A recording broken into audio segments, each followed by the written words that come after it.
దేవాలయానికి దూరంగా. ఒక వ్యక్తి దేవాలయంలోనికి వెళ్ళడానికి నేను అర్హుడిని కాదు అని, పాపినని బయట నిలబడి ప్రార్థన చేస్తున్నాడు. బయట నిలబడి ప్రార్థన చేస్తున్న వ్యక్తిని దాటుకుని నేను పరిశుద్ధుని అనుకుని దేవాలయంలోకి వెళ్ళిన వ్యక్తి, నేను వారానికి 2 రోజులు ఉపవాసం ఉంటున్నాను, నా సంపాదన అంతట్లో నేను 10వ వంతు ఇస్తున్నాను. ఆ సుంకరి వలె నేను ఉండనందుకు నేను ఎంతో గొప్పవాడిని ప్రార్థన చేస్తుంటే, బయట నిలబడిన వ్యక్తి పాపమని, చెడుగని, దేవునికి విరోధమైన జీవితం అని హృదయ గద్దింపు కలిగిందో, వాటన్నిటి విషయంలో అతడు పాపినైన నన్ను క్షమించు ప్రభువా, కరుణించు ప్రభు అని విరిగి నలిగిన హృదయంతో, పశ్చాత్తాపంతో, గుండెలు బాదుకుంటూ, రొమ్ము కొట్టుకొనుస్తూ ప్రార్థన చేస్తున్నారు. వీళ్ళిద్దరు ప్రార్థనలో ఏది పరిశుద్ధమైనది, ఏది పాప సంబంధమైనది అని దేవుడు డిక్లేర్ చేశారు. బయట నిలబడి పాపినైన నన్ను కరుణించమని ఆ రొమ్ము కొట్టుకొనుస్తూ ప్రార్థన చేస్తున్నటువంటి వ్యక్తి యొక్క నిజమైన పశ్చాత్తాపాన్ని చూసిన దేవుడు అతన్ని క్షమించి, ఇతడు నీతిమంతుడు అని దేవుడు అతని ప్రార్థనని అంగీకరించి ఆ ప్రార్థన పరిశుద్ధమైనదని దేవుడు ముద్రించాడు. మరి దేవాలయంలోకి వెళ్ళి ప్రార్థన చేస్తున్నటువంటి వ్యక్తి తను తాను గొప్పగా చెప్పుకున్నాడే, ప్రార్థన బట్టి అతన్ని దేవుడు నీతిమంతుడిగా ఎంచలేదు. మన గర్వం కూడా గొప్ప పాపం.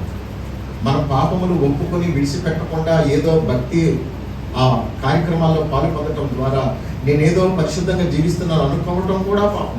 చాలా మంది ఎవరేమనుకుంటారో అని వారి రహస్యమైన పాపాలని దాచిపెట్టుకొని ఎప్పటికీ వాటిని ఒప్పుకొని విడిచిపెట్టకుండా భక్తి పనులుగా సెలామని అయిపోతున్నారు. నీ మట్టుకు నీవు సమర్థించుకొని నేను మంచిగానే ఉన్నాను అని అనుకుంటే సరిపోదు. దేవుడు నిన్ను గురించి సాక్ష్యం ఇవ్వకపోతే నీవు పాపిగానే మిగిలిపోతావు. నీ ప్రార్థన పాపం అయిపోతుంది, నీ ప్రార్థన శాపంగా మారుతుంది, నీ ప్రార్థన నిన్ను నరకానికి తీసుకుని వెళ్తుంది. నీలో పశ్చాత్తాపం కలగకపోవటం చాలా విచారకరమైనటువంటి అనుభవం. భక్తిగా నటించినంత మాత్రాన దేవుడు నిన్ను చూసి మోసపోరు.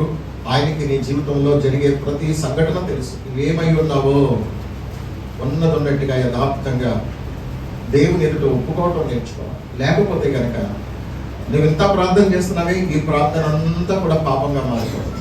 పరిశుద్ధుడైన దేవుని యొక్క నామాన్ని ఉచ్చరించడానికి మనకు అర్హత ఉందో లేదో మనం పరిశీలన చేసుకోకుండానే మోసపు ప్రార్థనలు, దొంగ ప్రార్థనలు చేస్తే కనుక ఆ ప్రార్థనే పాపంగా మారుతుంది. జాగ్రత్త. ప్రార్థన చేయాలన్నా సరే మనకి ఎంత భయంతో వణుకుతో దేవుని సన్నిధిని సమీపించాలో నీకు అర్థం కాకపోతే కనుక భక్తి నీకు తేలికగా కనపడుతుంది.